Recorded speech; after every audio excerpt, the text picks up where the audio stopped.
Assalamualaikum warahmatullahi wabarakatuh. Salam sejahtera bagi kita semua. Om Swastiastu, Namo Buddhaya, salam kebajikan.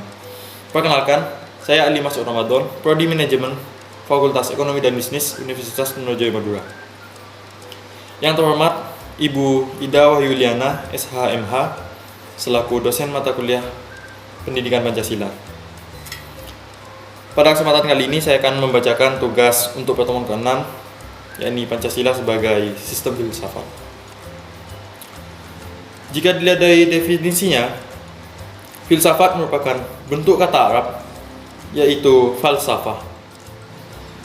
Secara etimologis, berasal dari bahasa Yunani, yaitu philein, yang berarti cinta, dan sophia, yang berarti hikmah atau kebijaksanaan.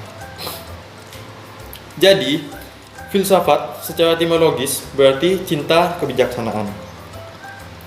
Pengertian filsafat. Jika kita lihat pengertian filsafat berdasarkan watak dan fungsinya, sebagaimana yang dikemukakan Titus, Smith, dan Nolan sebagai berikut.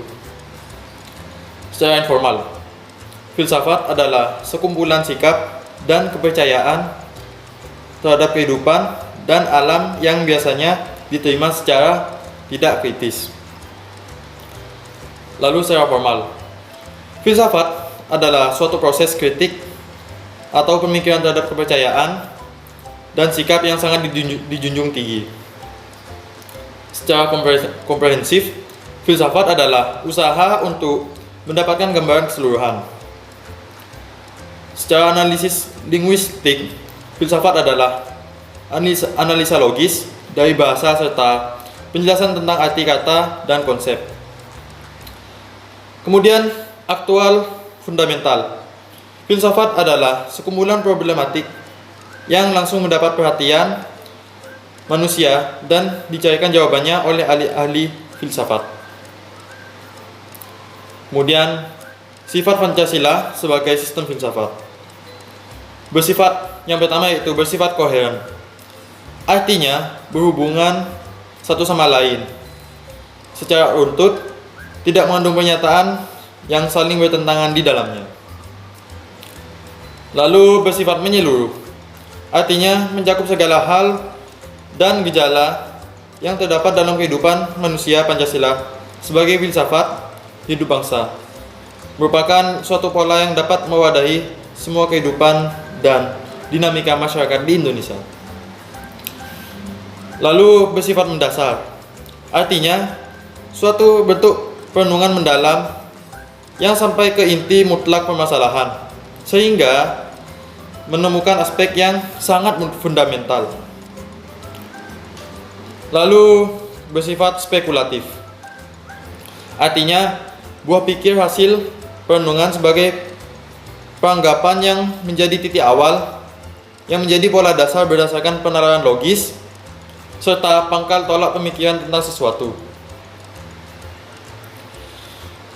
Lalu, alasan diperlukan kajian Pancasila sebagai sistem filsafat, genetivus, objektivus, dan genetivus subjektivus antara lain.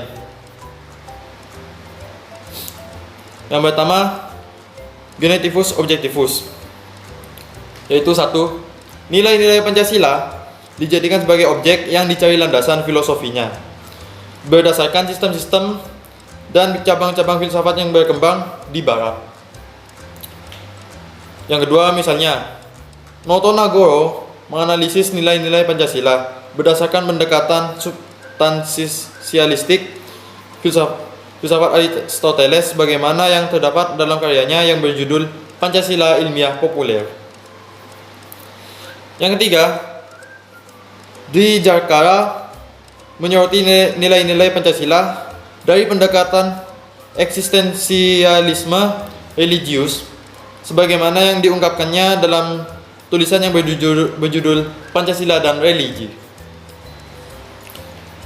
Kemudian ada genetivus subjektivus. 1. Nilai-nilai Pancasila dipergunakan untuk mengkritisi berbagai aliran filsafat yang berkembang, baik untuk menemukan hal-hal yang sesuatu dengan nilai-nilai Pancasila maupun untuk melihat nilai-nilai yang tidak sesuai dengan Pancasila.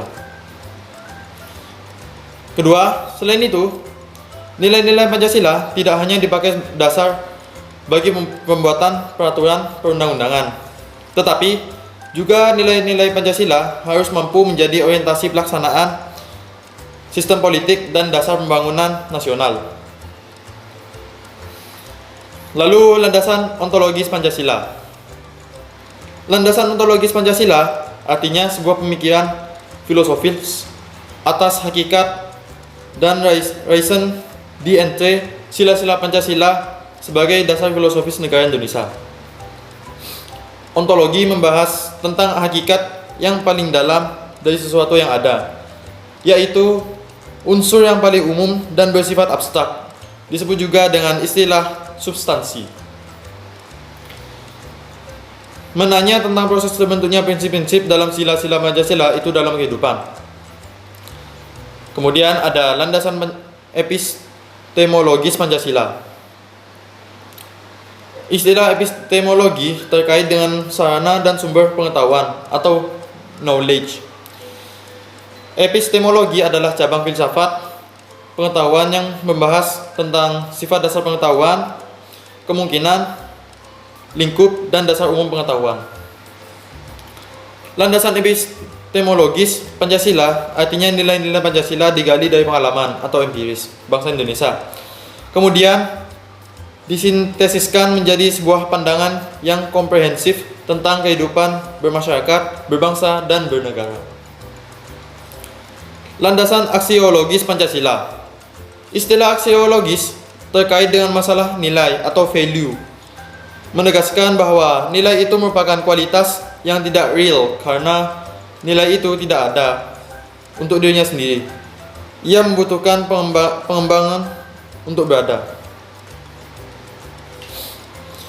Landasan aksiologis Pancasila artinya nilai atau kualitas yang terkandung dalam sila-sila Pancasila. Sila pertama mengandung kualitas monoteis, spiritual, kekudusan, dan sakral. Sila kemanusiaan mengandung nilai martabat, harga diri, kebebasan, dan tanggung jawab. Sila persatuan mengandung nilai solidaritas dan kesetiakawanan.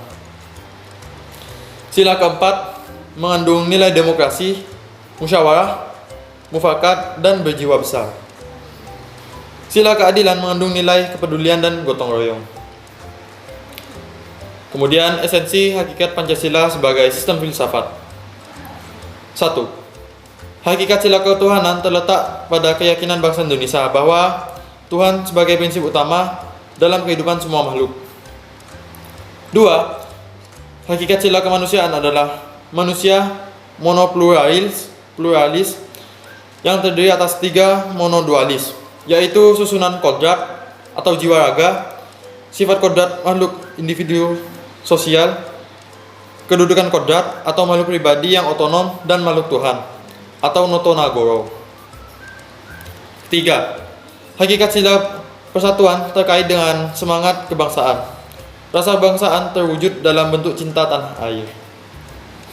Keempat, hakikat sila kerakyatan terletak pada prinsip musyawarah. Artinya, keputusan yang diambil oleh lebih didasarkan atas semangat musyawarah atau mufakat. Bukan membenarkan begitu saja pendapat mayoritas tanpa peduli pendapat minoritas. 5. Hakikat sila keadilan terwujud dalam 3 aspek, yaitu keadilan distributif, legal, dan kumulatif. Keadilan distributif adalah keadilan bersifat membagi dan dari negara kepada warga negara.